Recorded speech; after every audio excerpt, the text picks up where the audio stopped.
Bonjour, que la paix soit sur vous. C'est quand tout s'arrête, quand nous ne pouvons plus faire ce que nous avons toujours fait, que nous nous apercevons que finalement notre vie, d'habitude en habitude, est très conditionnée. Nous sommes conditionnés et nous nous conditionnons à vivre dans un quotidien qui nous paraît être normal puisqu'il est toujours le même.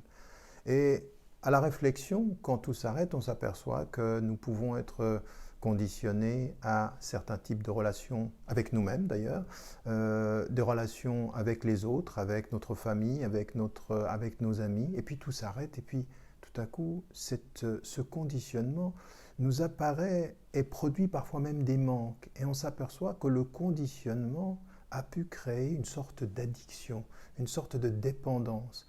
Et finalement, ce que nous essayons de faire dans nos vies, ce que nous essayons d'être en tant qu'être humain, c'est d'être des êtres indépendants, des êtres qui peuvent vivre avec le réel de façon indépendante. L'indépendance, c'est la liberté c'est la dignité, c'est l'humanité. Et ce que Dieu nous demande, comme l'humanisme nous demande, c'est être des êtres libres et indépendants.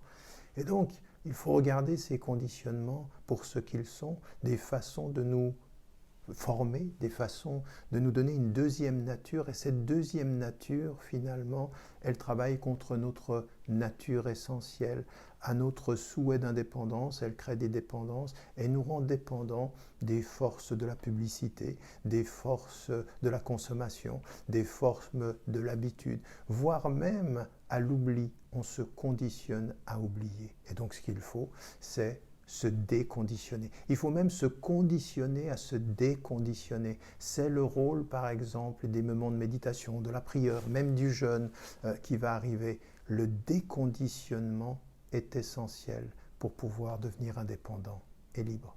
N'oubliez pas, n'oubliez jamais de dire à ceux que vous aimez, que vous les aimez. La vie est fragile.